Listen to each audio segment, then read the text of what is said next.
Hello and welcome to the course CS348 Advanced Computer Network.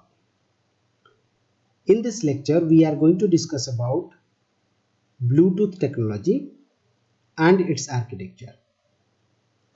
So let's begin.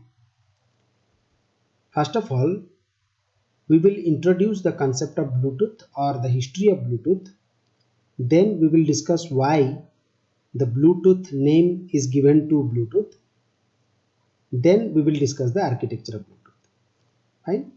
So let us begin with the story of 1994 when LM Ericsson company wanted or is trying to build a technology which can help mobile devices to communicate with other mobile devices or laptops or any device without a wire, or we can say without a cable, right? So to do that, he has collaborated with other four companies named as IBM, Intel, Nokia and Toshiba, and he is trying to form a group that is called Special Interest Group or Consortium in 1998, and he is trying to develop that wireless standard for interconnecting computing and communication devices and accessories using short range, low power, inexpensive wireless radios. Okay, so that is their objective. Initially, they gave the project name as Bluetooth, and how the name came Bluetooth that I'll discuss in the next slide. But now, for the time being, you just remember that this consortium or this group has been the entire project has named as Bluetooth, and the initial version of Bluetooth 1.0 was released in the year 1999. So after its development, there are several means the technology was so fast, will be adopted by many users, and we can communicate any type of devices, on-wire devices like mobile phones, your laptop, headsets, printer, keyboard, mice, game boxes, watches, music player, navigation units, and many more. Anything can be connected to that Bluetooth, and this connecting and transferring the data. Before transferring the data, the connection establishment is sometimes called pairing, and they can transfer data securely between two or more devices. Okay, that is the history of your Bluetooth. Now let us discuss why the name Bluetooth. Okay, why the name was given as Bluetooth. So in 1996, three industry leaders, so who are they? That is Intel, Ericsson and Nokia. They conduct a meeting and they want to standardize this technology which has been developed by different companies with different names. But still, one person that is called Jim Kardak from Intel, he suggested the name Bluetooth as a temporary code name. So before the development, he has just given that name. So how did he get that name? According to Kardak, he says that the King Harled Bluetooth. One person is a person whose name is King Harled Bluetooth, who is famous for uniting Scandinavia. Scandinavia is a sub-region in your North Europe, and he is uniting those peoples, and just as we intended to unite the PC and a cellular industry with a short range wireless link. So generally, Jim suggested that Jim is trying to tell that we are developing this project to unite PC and a cellular industry. So scan means the King Harled Bluetooth has also doing the same work, that is uniting the Scandinavia. That's why not we will give the name as Bluetooth. So Bluetooth is actually is nothing but a that is a tooth, means that is the color is blue of that particular king. That's why the nickname was Bluetooth. So he the person Jim trying to name it as Bluetooth. So Bluetooth was only intended as a placeholder until marking could make come up with a something really cool.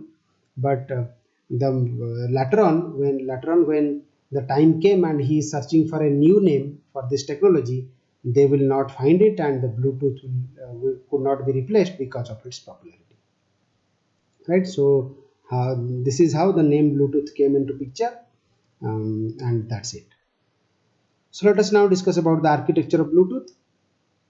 It is very simple. Means we have already used Bluetooth in our day-to-day life. We are for transferring files, images, or for music system, music or music ringtones, or something like that. So they are very familiar to us.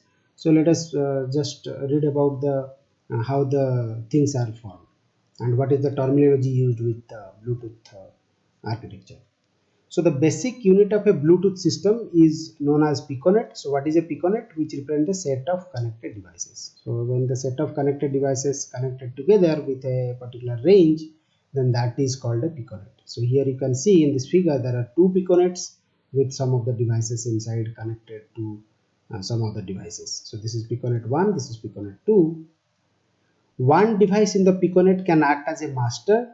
All other devices connected to the master must act as a slave. So every piconet has one master only, and other devices that is connected to the master are called slaves.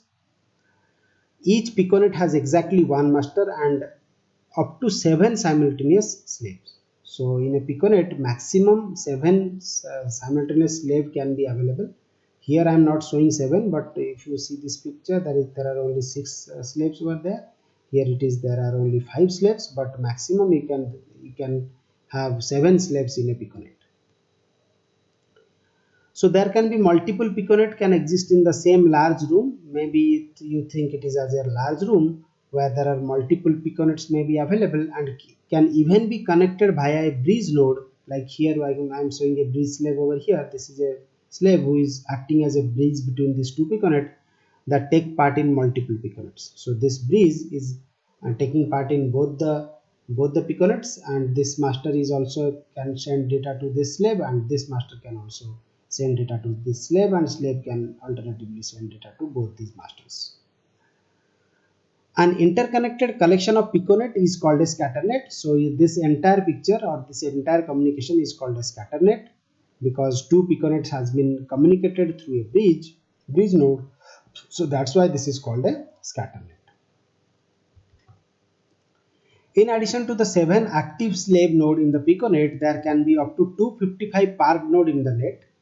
Okay, so not only slaves can be present on this piconet, and there are only 7 active, but there are several other other nodes can be available inside a piconet. Those are called park node. Here I have shown the park node with the gray colored boxes. So these are the park nodes.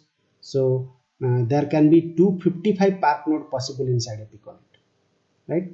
So we can say 255 means it is something 2 to the power 8 is equal to 256, right? So because the addresses are something like that, you can every park node is assigned with an address that will be 8-bit long, and whenever the sources or the nodes which are active inside a piconet, the slaves which are active, they will get a 3-bit address. So generally Bluetooth uses 3-bit address to identify a particular node inside a piconet. That's why maximum up to 7 slaves can be active inside a piconet. So you can see the 7 because 000 up to 111. So there can be 7 possible. This is the decimal equivalent is 0. The decimal equivalent will be 7. That's why it is 7. Okay. So these are devices that are the master. So which are the devices? Park node. I am talking about park node. These are devices that the master has switched to a low power state to reduce the drain on their batteries. So these park nodes are generally put inside a piconet. It means it is available inside the piconet, but it has been switched off. It has not been accessed through your master node, and due to that the battery consumption will be lower. In a parked state, a device cannot do anything except respond to an activation or beacon signal from the master.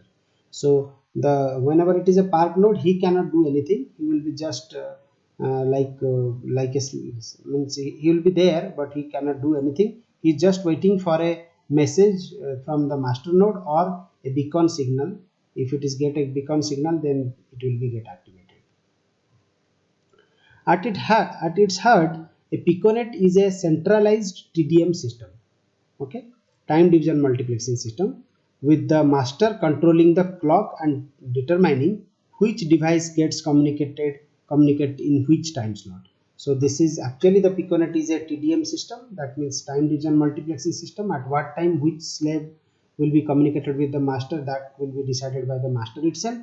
No two slave can communicate with each other, only master and a slave can communicate with each other. So that last point I have written, all communication is between the master and the slave. Direct slave to slave communication is not possible in case of a Piconet, or in case of a Bluetooth also.